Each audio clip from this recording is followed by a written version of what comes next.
Rule 42. All persons more than a mile high must leave the court immediately.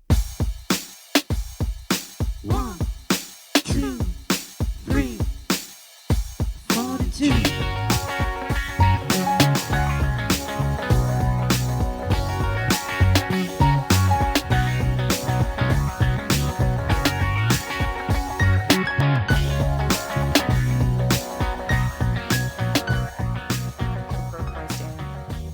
Oh, yeah, I have 3 kids. I totally get it. It's not. He's like, oh, this looks fun to just yank off. Yeah. So, Amanda, I am so excited to finally get an opportunity to speak to you. Your story is so intense and you are so courageous. It amazes me how 8 minutes can change your life completely. But it changed it, and you are here. And I would love for everyone to get an opportunity to know more about your story. I know that they could get it in your memoir, but can you tell us and let us know what you feel like the key components of who you are during the show? Sure. Yeah. But also, welcome to Rule 42. I'm Audrey. I'm Jen. Nice to meet you. It's so nice to meet you guys. Are you ladies and Tom? I'm sorry. I have to. Is that a cutout? Yes. Okay. I was like, Well, Terry Styles. He's hanging. He's So someone asked if that was her husband. Yeah. that's something that my husband would do. And well, I was like, okay, I get that. Like, Yeah, someone thought it was my husband. Someone else thought it was Ron Jeremy. It's just, oh, okay. yeah, it's my daughter's. She's just my sister got it for her. She's too scared to have it in her room, so he lives I here. get that. Okay. Yeah. All right. Well, thank you for having me on. And I think the biggest component that I want to drive home for listeners is that while we all have hard in our lives, right? Like we all encounter these moments that are defining, and there's no way around them being defining, whether they are the moments are usually really intense, good or bad, but we have a responsibility and we have a choice to choose how they're going to define us. Even the bad ones, even the really, really bad ones that can be seemingly there to take us out and to knock us down to the point where we can never get up, we still get to choose how we want to come out on the other side and how we're going to allow this to shape us and form us into the human being that will be for the rest of the time that we're on this earth.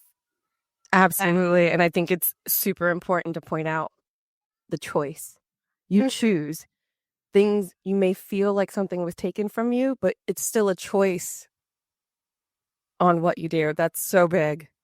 Yeah, and that's not to minimize how difficult it is or how much work can go into that, and how many resources and all those things, but we do have the option and the power to make that choice for ourselves.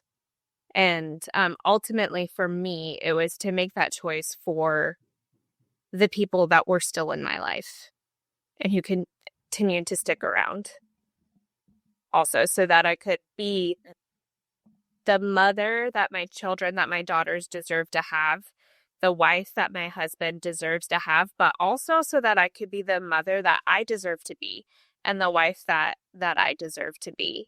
It's all encompassing, if that makes sense. Oh, absolutely. Yeah. So I don't know, and I'm sorry if this is awkward. Are we already recording, or is this just like, oh, okay. Oh, like, I don't know if this is like creative, like get to know you, or we just dove right in. No, we dive right in. We want Perfect. everyone to get to know you as we get to know you more by actually meeting you. I mean, you get a sense by reading, but actually getting an opportunity to speak to you and see how you've triumphed is a completely different experience. Yeah. So thank you so much for that. And for those that have not read your book, I know that you started you begin it with the 8 minutes that changed your life. Yeah, I began it initially with sitting in this coffee shop, and it's about 7 years, or 8 years after I was the 8 minutes that you're alluding to is I was raped at gunpoint by a complete stranger on the university campus of the college that I was attending at the time. And I had finished up a midterm, and I had left with a group of students to walk out to the parking garage. I parked initially at that parking garage because it was so much closer to my vehicle, and it was seemingly safer to park there than it was to walk across campus to off-campus parking at 10 p.m. at night when my class let out. I didn't see anything between myself and the vehicle when we got to the ground floor of the parking garage, and I was the only one who had parked there. I think it's notable as well that I was less than 50 feet away from the campus police office, and I was on the same floor that they parked their cruisers, but the campus police had closed at 6 p.m. And all of that was very methodical for me, which I can get into later, but that wasn't abnormal for me to be that aware of my surroundings. And Well, you planned on protecting yourself. I You did. set yourself up for the best opportunity to keep yourself safe. So it's not like you were just like, oh, well, whatever. Right. And I guess, I mean, it's twofold, right? Because it's so important for people to realize that that's really risk reduction. It's not a guarantee. And then it also, I want to say that even if I hadn't done all that, and even if I was just walking to my car carefree as in a perfect world, I should be able to do, it's still not my fault. No. So for any listener listening who's thinking like, oh, I was in a similar situation and I could have potentially done XYZ to prevent it, it's still not your fault. And just to release anybody or anything of that potentially. Anyway, so we're at the ground floor of the parking garage. We're all very tired. We've taken a midterm and sit through the remaining of the class. I didn't see anything between myself and my vehicle. And I wished my group a good week and said, I'll see you next class. And they proceeded to go up the stairs. I continued to walk to my vehicle. And moments later, that's when it became abundantly clear that what I had not seen was a man that was hunched behind the wheel well of a truck in a sedan. And as I passed him, he grabbed me from behind, forced me to the ground, placed a pistol to my temple, clicked off the safety, told me not to say anything, and then he brutally raped me. And then he left, and then he got up, continuing to point the gun at me and told me to stay there until he was gone. And so I did, to survive. And I waited until I didn't hear any more footsteps, and then I left. Where did you go? Oh, I did the one thing that I swore I would never, ever do. I went to the closest safe place, which was my sorority house. I was a member of Tri Delta. And I remember this was in Reno, Nevada. So Greek Row for the sororities is right across the freeway from a hospital. And I was looking at the hospital, standing in the parking lot. And I contemplated going to the ER in that moment. And I just couldn't allow my body to be a crime scene after being through what I had just been through. And I made a plan. And that plan was, this didn't happen. Like, we're just going to wash this away. I'm going to let it go. Like, we're just going to move on and let it, in that moment, that was the plan that I made. And so I went inside the house. I knew it would be pretty empty because it was midterms. It was my 4th year in the sorority, and I went upstairs and I took a shower, and then I drove home to where I was staying, and I saw my roommate, and she was like, "You look like hell." I was like, "Yeah, I think I was just raped," and she asked me if I needed anything. I said, no, I'm just going to take another shower and go to bed. And she said, okay, good night. And Oh my God. went into her room. I took another shower, went to bed. And when I woke up the next morning, I had what I now know is called dissociative amnesia, which is very common for sexual assault survivors. And I legitimately did not remember anything. And anything that I did remember, like little moments or flashbacks or whatever, I attributed to just having the worst nightmare of my life. And my dream life has always been very vivid and kind of wonky. And so it wasn't like A far-fetched idea. right. It wasn't too out of the norm. But even if it was, when we experience trauma like that, our brain will do so much to protect us and to be able to cope. And so I think a lot of people who haven't been through that struggle with believing survivors when it comes to this, like, well, why didn't you report immediately, or why are you bringing it up now? And I think it's so important that if we're going to have these conversations, then we need to understand really what goes on inside the brain. And I'm no expert. All I have to offer is my story and my experience, and then just like the research that I've done to try to understand. I feel like that qualifies you as an expert. Well, In and of itself, because, they don't understand because they haven't experienced it. Exactly. right. Yeah. I just, I have no titles behind my name to that, to that, degree.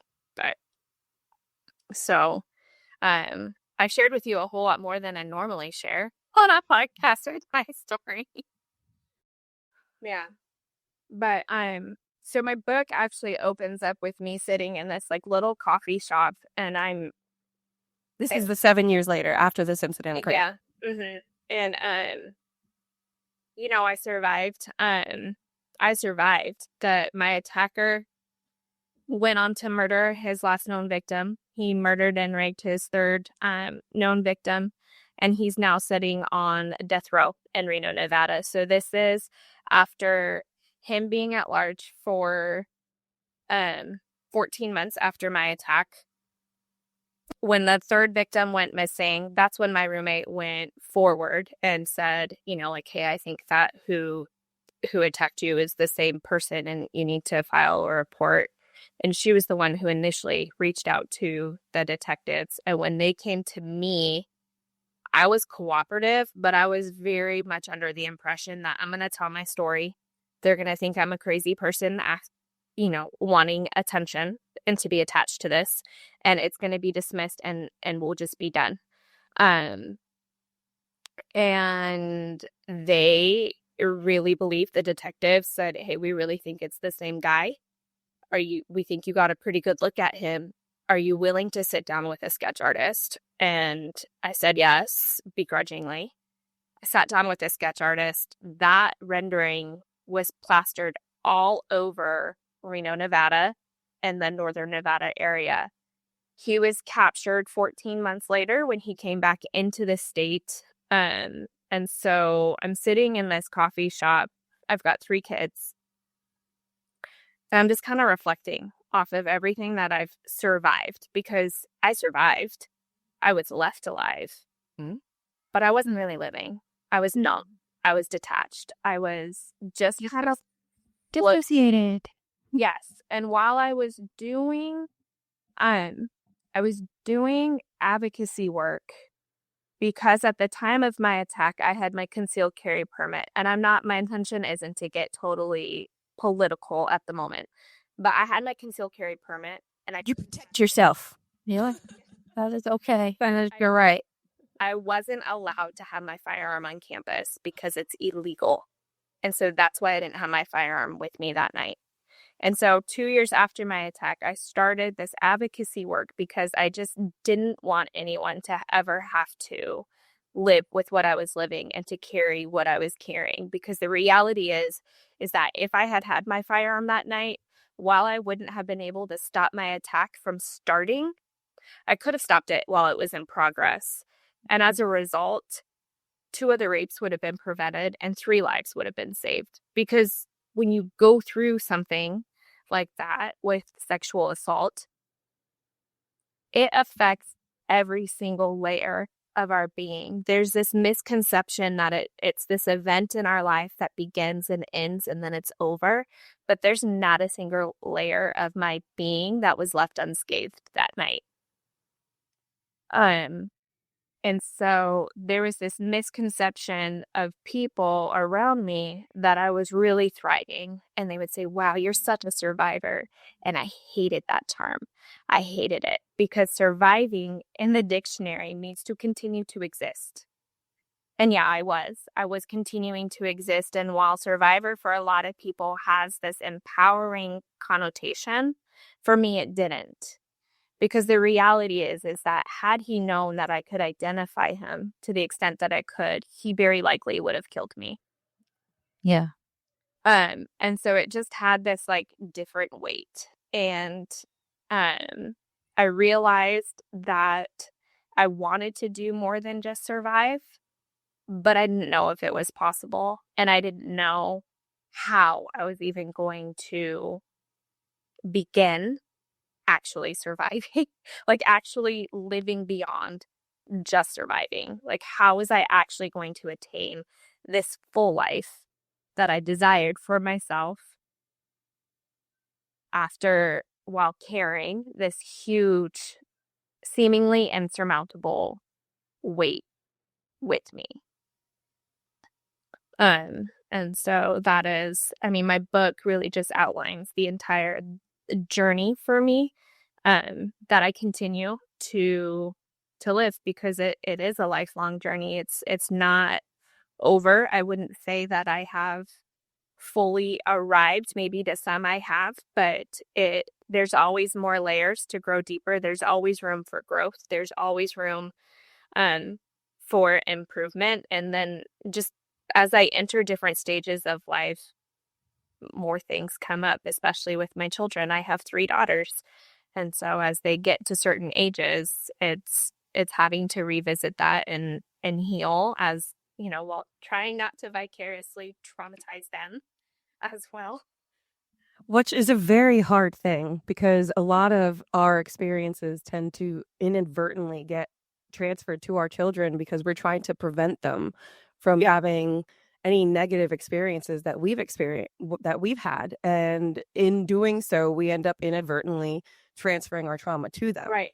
Yeah. So it's a very hard kind of beam to balance, really. It is. On top of everything else that we deal with as women. Because let me tell you, perimenopause, menopause, all of that stuff is so freaking real. And people want to say women are crazy. We're not crazy. We deal with issues that would boggle the mind of any man, on top of being that, going through life kind of.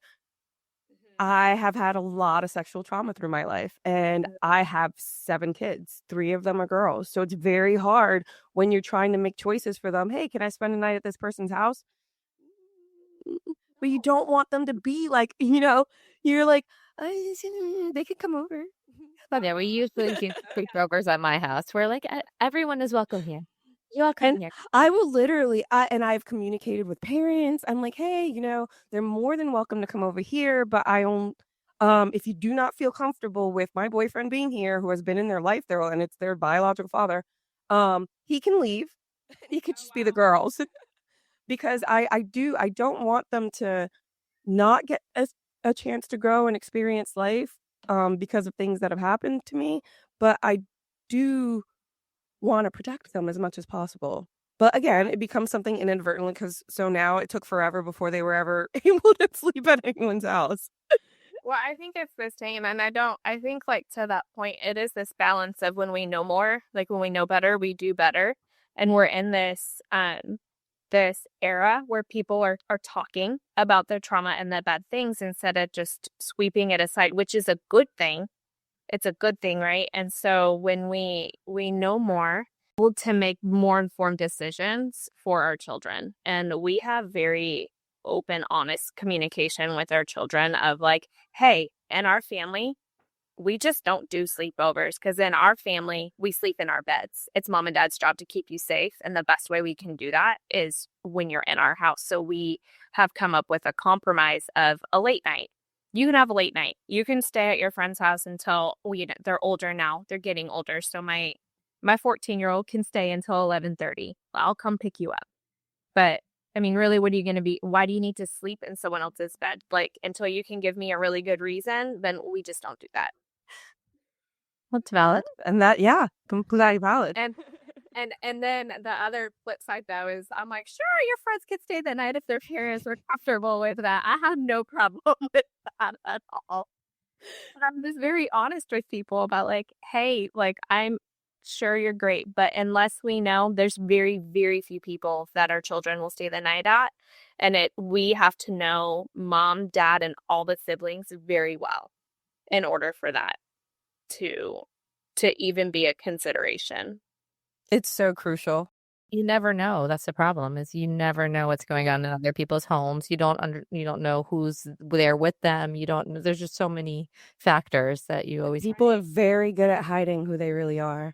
That's how situations occur. I actually, this past summer, one of my daughters, she lives with her dad. She's in college now. So they live down in Myrtle Beach.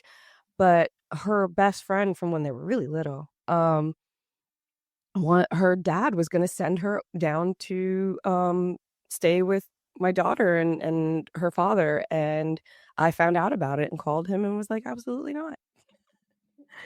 And he called back and was like, well, she's not going. So sorry. There are just certain people, like, you want to keep everyone in your life safe, especially when they're part of your circle. And sometimes people don't realize the decisions that they're making can negatively impact their kid. And not that he would have done anything like sexual to her, but I had sent one of my children that is not biologically his with her sister to his house, and it was all mental. He would like passively put her down, and she's younger than her sister, so it was just like, no, nobody needs that. Right. Yeah, and I think it's so important, and just like on the topic of, keeping people safe and what we struggle with as women, we're so taught to be polite and to be nice and to not ruffle feathers and to not say anything out of turn. But we have this, and I do believe that it is God-given. My book is very faith-based, but because that's been a huge component for me in my healing journey. And I know that that's not the same for everybody. For me, it has been. But we have this instinct, this gut instinct that has been given to us of like, something's just not right. Yeah. And for some reason in our society, we tell our children not to listen to that. It's like, oh no, you need to be nice, give them a hug, give them a, whatever. And I just have had enough with it. And I tell my kids, you don't owe anybody a hug. I don't care if they're your grandparent. I don't care if they're your aunt. I don't care if it's me. You don't owe me. You don't owe anybody that. And if it doesn't feel right, then it's not. And I mean, eating your vegetables, because my kid was like, it just doesn't feel right. I was like, That's a smart one. yeah, that doesn't apply. Yeah. But nice try. Appreciate. We'll define our terms more clearly in the future. But it's, like if we're somewhere and like at the mall, I don't even know, and my kid will just sit, my daughter will be like, Mommy, it just doesn't feel right. Can we go? Yeah, let's go. Mm-hmm. Let's listen to that. Something may never come of it, but it may never come of it because we left. Exactly. And so I think it's so important to not have to be polite all the time. You can be kind. Yeah. You don't have to be submissive to somebody just because they have this role in your life and they think that they're afforded some type of, I don't know, affection. I don't even know what it is, but yeah, I'm pretty vocal, and I just want to give permission to the other parents out there and other people. Like you don't owe anybody any niceties just because they think that it's due to them because of how they are positioned in your life. My girls are not allowed to sit in men's laps. Yeah. I don't think that there's any reason for a daughter to sit on anyone's male lap that is not their father. And even then, if they're not comfortable, then why? And that's something that you see. Like I'll be out and you see men just like take someone's kid and they sit them on their lap. But I've had way too many incidences where I've gotten phone calls from girls that are like, hey, did this happen to you? Because it'll be people in my life. And it's like, holy shit. They're sitting on their lap. They start rubbing their back. Innocent, right? Like uncomfortable as a teen girl developing your breast buds or whatever. And then they'd start playing with the bra strap. And then their hands would travel to the front. Yeah. And this is all happening in front of people, but because people are just like, oh, it's innocent. They're sitting on, they don't realize what's occurring that they're not seeing. No, I don't even let my boys do that, like sit on people's laps. Like, because you know what, you have to watch out for the boys too. Absolutely. But it doesn't just happen to girls. There's friends of mine whose son like got fondled at a party, like, in front of everyone. And it was like one of those, he was little. And I'm hyper aware with all my kids, boy, girl. I'm like, no, you don't touch, don't sit, don't look. Now, what advice would you give for those that are close to someone that has had these experiences? So like with the dissociation, I know that that's something very hard for people to understand. Yeah. I've been found in the middle of the street, just sitting on a wall, and I was missing for 4 hours. Oh, wow. Ask me what happened during the 4 hours, no fucking clue. But they found me. And so people won't understand how to handle it, because it's not just something that you experience yourself with everything that you've gone through, but the people in your lives are now trying to figure out how to manage or how to better cope with you, or they just disappear because they don't know what the fuck's going on. So do you have any advice for those that are like the girl going to her room and be like, all right, well, good night? Yeah, it's interesting because I ask her, we're not friends anymore, and it's not really because of that. That's a whole nother interesting like side story, but she doesn't remember that. She doesn't, she legitimately, she's like, I don't remember that. And so I don't know if it was just a really traumatic, like she just glossed over, like, oh no, that didn't happen to Amanda, because Amanda's so careful about being hyper focused or hyper attentive to where she's at. And so and there's like more details in my book about how she, because I told her, I disclosed to her again, and then she went to the detectives. But for people who have a loved one or a friend or something, I would say just show up, just be there. And it sounds so simple and it sounds so uncomfortable, and it's because it is. Yeah. It is so simple and it is so uncomfortable. But I want to invite you to start by believe the person who is coming out of it and remembering, and leave all the detective work to the detectives. They are trained. They know how to comb through all that stuff. They've done all of that. And so leave that there and just be present. And if you don't know what to say, I like to tell people to just shush your shusher. Like, Oh my God, I love that. Shush your shusher. Yeah, like Yes. show up and shut up. If that's not enough, shush your shusher. Just be present, because our willingness to enter into those inconsolable moments and to just be there for people and to cry with them is invaluable. It is. Just having people. Yeah. And just to be like, and to lead them, for me as a Christian, I always tell people, like, we're not projects that we don't need to be fixed. We just need to be led to the one who can heal us. And so in our faith, that's Jesus. Just lead us to the cross. Speak truth into our lives of who we are. And even if you're not a Christian, I think that we can speak truth into our lives of who we are, that we have value, that this doesn't, I don't want to say it doesn't define you, because this moment was very defining in my life, but I don't walk around with rape victim as my identity. It doesn't identify you. It doesn't have to become your identity. You can strip that off and put it to the wayside, because we are so much more than what happens to us. You know? And so I think, and do research, ask the person, which may seem really unfair. And I hated that when people are like, hey, not like, how can I help you? But hey, do you need anything? Do you need anything? What do you need right now? And they might not know what they need, but have you eaten today? Can I bring you a meal? Do you have laundry? Can I just throw some laundry? Like, just walking alongside and serving them and helping them do and cope with life is so invaluable.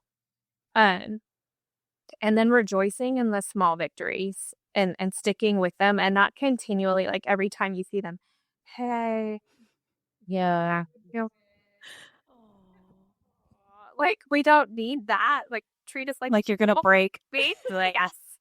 Yeah, like, treat us like people. Like, hey, what are you up to today? You know, like, do you have a moment to go get coffee, or do you have a moment for a walk? Do you have, and just not acting like it didn't happen, but we don't have to continue to magnify either. And I've found too, there's times when I've walked through really hard times with friends, and I've just said, like, I went through a season of infertility, and I've walked with friends through infertility, and I said, hey, it's always on the back of my mind, because I know when I walked through that season that it was always on the back of my mind. I just want to let you know that if I'm not asking you about it, it's not because I don't care. It's just because I don't want to step on your toes or bring it up if you're having a good day. And so I'm always here to talk about it with you. That door is always open, but I'm not going to be the one to broach that subject unless you tell me that you need me to. And just having that over communication, I guess, of just like, yeah, you have my permission 100%. Always, if you need to bring it up every time we talk for the next 6 weeks, that is okay. But I'm not going to be the one to do that, because I know that you're more than that. And your life has more than just that. Being able to advocate for yourself as well. Mhm. I think that's huge, not pushing them to open up, because it's hard. It's hard when you go through something like that to even want to speak to it with people, or even let people know it happened. It's nice that you give people that option. Thanks. I think for me it was helpful. And so that's what I would have wanted. And so that's what I try to do. And Did you find in that cafe was the moment that you wanted to reclaim everything, or was that the moment that you decided, I want people to know my story?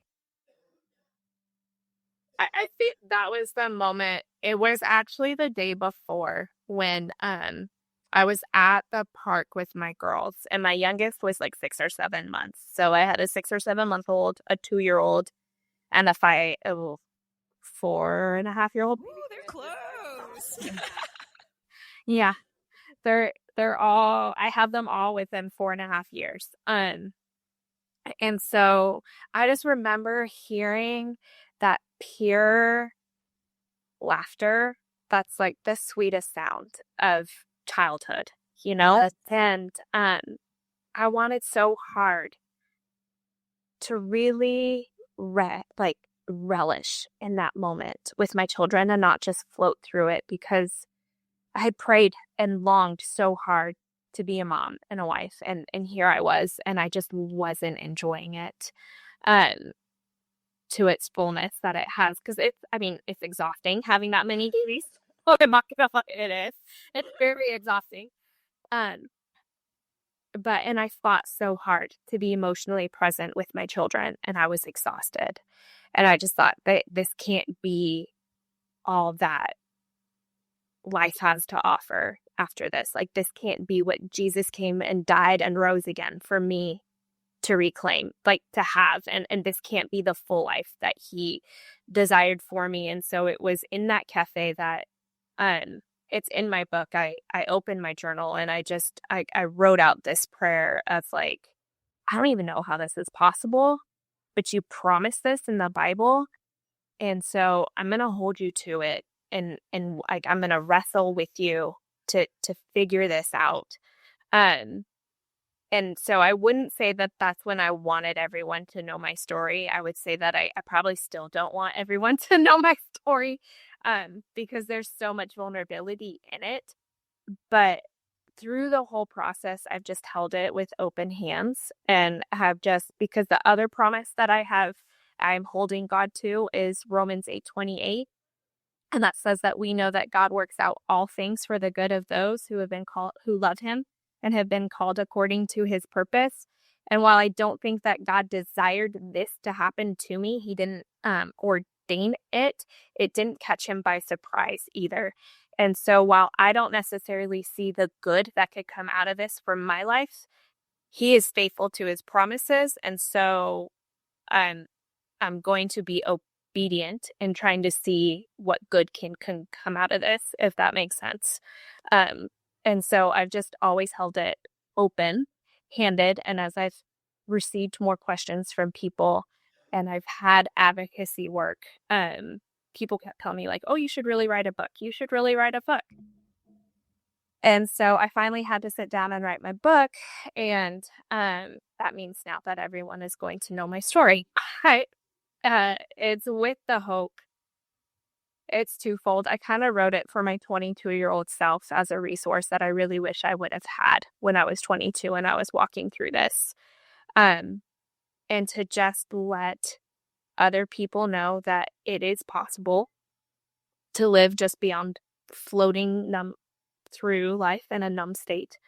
And kind of like, so as a guide of like, hey, these are the steps that I've had to see that I need and the components that I need every day.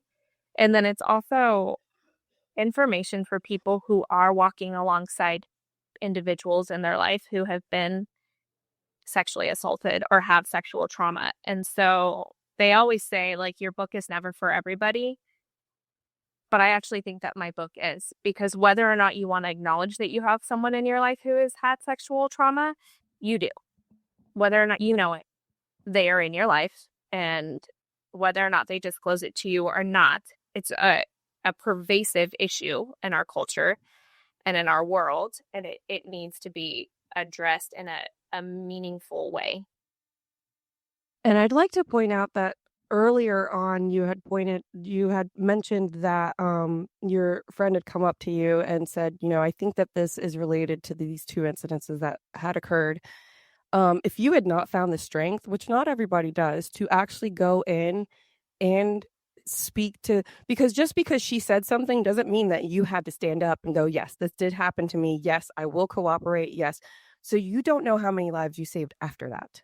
Yeah. So I know that you pointed out, and for you, it was, well, I could have saved 3 lives if this had, but I'm sure that someone like him who had a gun on him on a campus where he knew it was illegal to have one, kind of helped him make that decision in terms of where to target someone. So yeah, maybe you could have saved 3 lives, but you don't know how many you saved by making sure that he got captured. So that is such a testament to your bravery, because like you said, there are a lot of people out there that have experienced this, and whether or not people want to acknowledge it, I am finding out in my 40s about men that I know in their 50s and 60s that experienced sexual trauma and you would talk to them and never know. So unfortunately, it's still, luckily we're in the era where a lot of people are coming forward and discussing the things that have happened that have shaped their lives to the point that they're at now. But there still are so many people that maybe will read your book and go, I relate. Mm-hmm. They could have forgotten. Maybe it will trigger something in their mind and they'll be like, oh, wait, this happened to me. And you know what? This is my time to admit it and to seek that help. Now, what do you find was the pivotal or most important thing that helped you get to a point where you're like, I'm not this victim that this man tried to create. I am strong. I am a mother. I am a wife. I am powerful, and my voice is powerful, and it makes a difference. What do you feel like was that pivotal moment that created that? Not just, I know that you said that embracing that childhood and realizing that you weren't enjoying your children the way that you thought that you should. Yeah. Do you feel like that was that pivotal moment? No, and I don't know that I can say it was any one moment. I think that it was a culmination of a lot of things. One component that has been so integral for me and a lot of people, I don't make a lot of friends saying this, but forgiving the man that did that to me was so important for me to be able to just release that, release myself from that bitterness and that anger. And it's not to say that, and this is also in my book, just the wrestling and the struggling that I had with that.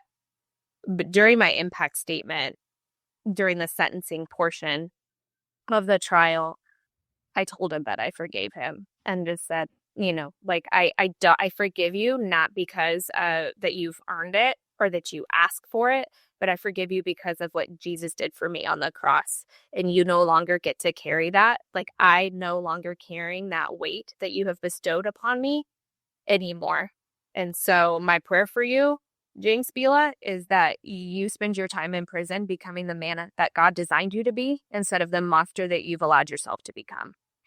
And it is not, that journey has not been one undone. I've had to continue to forgive him over and over in my life. And I've had to forgive the people that really hurt me along the journey. I had a group of women who were in my church who did not believe me and started this really nasty gossip ring. And it's been forgiving them and acknowledging that what they did is not who Jesus is and is not what God sanctions within the church.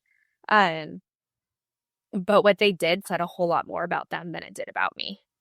And releasing that, so it's been my forgiveness, like forgiving those people and just saying like, nope, that's not my identity. Like, nope, that's not for me to carry. That has been really important in my journey of finding my voice and then realizing that my identity is being made perfectly and wonderfully in the Lord's image and being worth Jesus dying for me and acknowledging that the cross that he died on for my sins is big enough to absorb the sins that were done, that were committed to me as well. And I get to lay those out there and leave them there for him to deal with and to walk away free from that and to break those chains. I love that. And I just felt like it was really important for people to understand, or whether or not it was something that was one moment, or like you said, it was a accumulation of many moments that led you to where you are. So to give those people the hope that, they think, oh, well, today I'm okay with this. And then tomorrow they fall apart again. It happens. You just keep building. Yeah, it's I love hiking. I love it. There's something that's just so cathartic about it.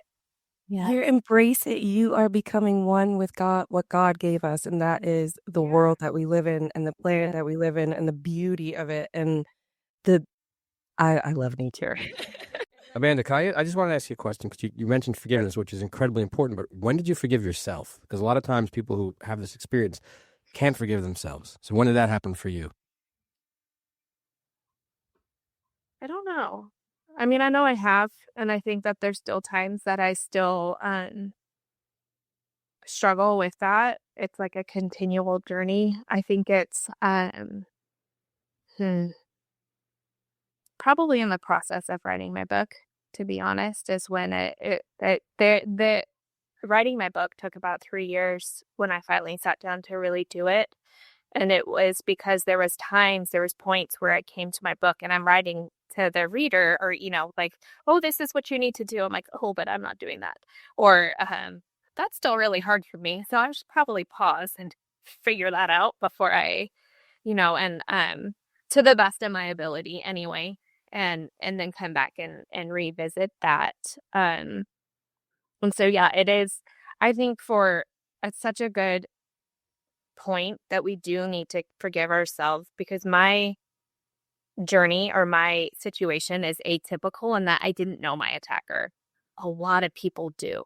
The majority of people who experience sexual assault or rape do know their attacker, and there's that added layer of I should have known, or I could have prevented it, or I could have it's this like I could have done this, I could have done that, or I should have done this better, I should have. And the reality is, and I've had this, a lot of people have come at me and said that I'm actually responsible for the third woman being murdered because I didn't come forward in time, like I didn't come forward initially, and that I'm responsible for the other two. And I That's not true, right? absolutely do know. Like, you can't control what someone else does. True. That I'm not responsible. Whoever is hearing this, who is thinking, oh, but I should have known, I should have seen the signs, you're not responsible. The criminal's responsible. The person who enacted that evil is responsible. But it is so important to acknowledge that we have to forgive ourselves in extent, or just give ourselves that grace of knowing that it's really not our fault.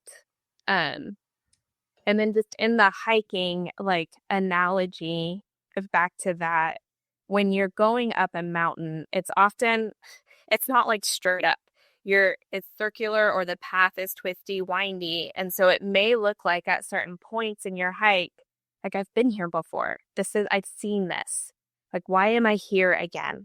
And if you step back and look, you're a little higher than you were. You have a different vantage point that you didn't have before, and you're still making progress. Even if you're looking at the same view, progress is still being made. And to acknowledge that is really important and empowering to continue to pushing forward on up the journey. And there's times where it's really okay to just sit back and enjoy where you're at, and to say, I've come a long way. And this was a hard trek, and I'm just going to sit back and drink some water, maybe have a snack, and relax a bit and just take in the sights. And that's okay, because a lot of people forget to take it in. Yeah. Yeah. You got to take the good with the bad. Yeah, absolutely. I feel like the bad is a constant like slope though. It's like up and down, up and down. It's like, you feel great one day and then all of a sudden it's like, oh, nope, not that great right now. Like, That's life, feel like it regardless comes of and trauma. Whether you've been traumatized or not, that's just life. You're going to have good days. You're going to have bad days. Everybody experiences hardships, like you said before. And but it's very important to take a break and enjoy the things and the journey that you have taken, and enjoy those moments that, what, it took you a long time to get there. And hey, I like the way I feel today, so I'm going to embrace this. I like where I am at this moment, so I'm going to enjoy it and take it for what it is. And I'm sure that every time you hear your children that are still children and still have that innocence that's unfortunately taken from a lot of people, it's a joy. It's a moment to embrace and to just sit and listen to the laughter and to watch them play. I mean, I those are the moments that I live for with my kids. I know. And I do have a question for you. Looking ahead, where do you see yourself? What do you hope for your future? And I know you do a lot of advocacy. You go into churches, you go into law enforcement groups to speak to them, and you do advocate for victims of situations that have been in yours. But what do you see moving forward? That's a good question. I have been seeking out more speaking opportunities to women's groups, college campuses, because it is such a pervasive issue, even not like the sexual assault side component aside. living beyond survival, I think, is applicable to anybody. Um, I do have a nonprofit that doesn't have any money, so that's really fun. But it's called Tears Speak. It stands for Teaching and Empowering Assault Rape Survivors. Oh, I love that. It is geared at giving a voice to the silent tears that a lot of survivors cry, and raising education in the community and the culture about the lifelong effects that sexual assault has, and then equipping and empowering survivors to be able to live beyond survival. My long-term dream is to have a fully funded retreat center for survivors to come to at any point in time in their journey, to be able to just recharge. I do want to have weekends and weeks blocked out for spouses. I didn't get into this much. My husband and I were dating at the time of my attack, and we actually got married 7 months after I was raped. And so he has walked through the whole journey with me. And I think a lot of spouses are always at a loss for how to come alongside their loved one, their significant other, and how to, like the whole component of intimacy and a sex life within a marriage after having someone who has been assaulted in that manner is something that can be really difficult to walk through, but it's totally possible. And that's a part that our culture doesn't talk about that I really wish they would, with as sexualized as our culture is. It's something that needs to be addressed. And I want to have a scholarship fund for women who lose academic scholarships after trauma. I lost all my academic scholarships because I failed classes, so I couldn't maintain my GPA. And they were never reinstated after. So I want to have that. And then there is also, I really want to see Coker v. Georgia overturned. Coker v. Georgia was passed in the Supreme Court in 1974, I believe, or 70. It was 4 years after Roe v. Wade. But what that decision did was it made the death penalty for rape unconstitutional.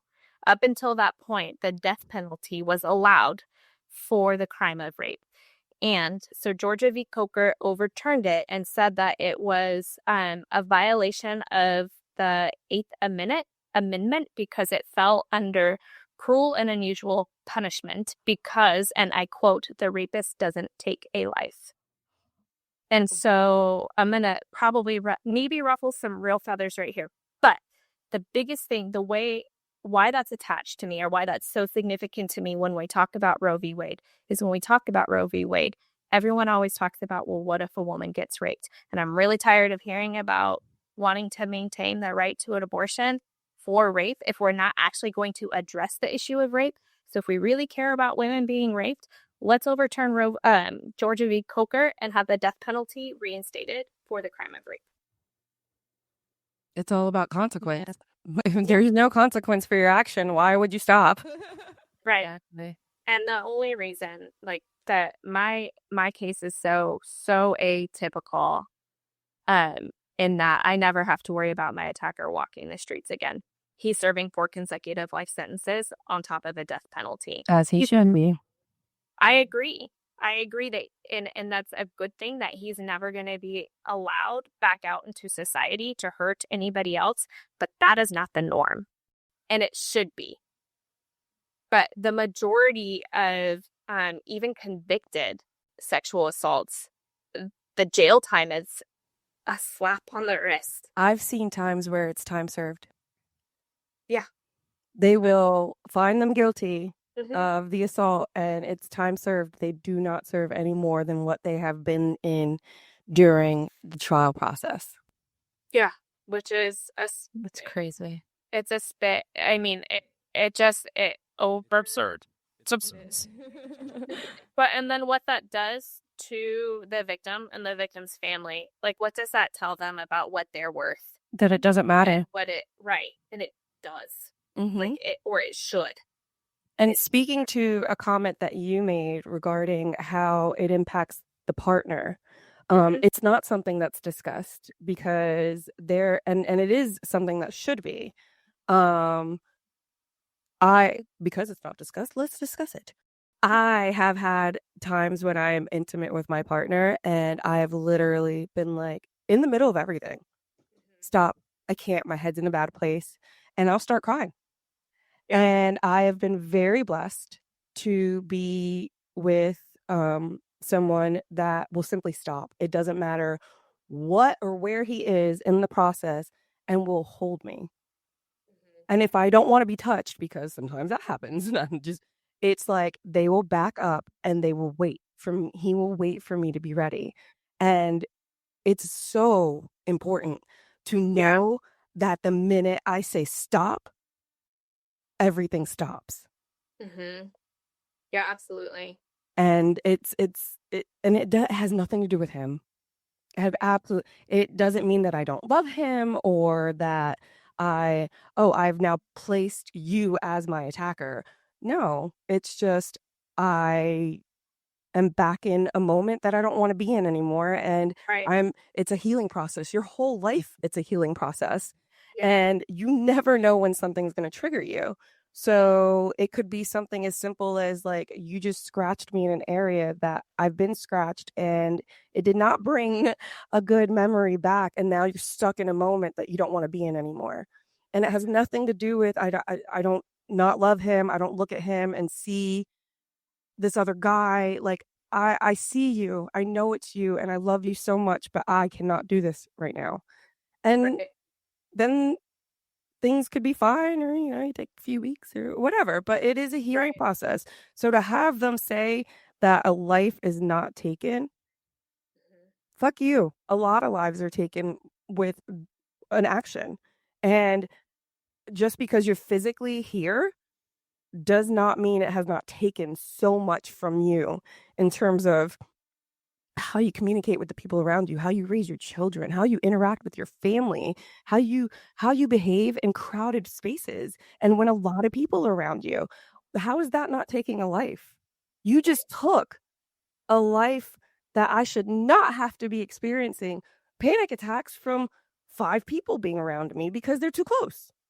Or my kids not being able to hug me because when it's too long, I start freaking out.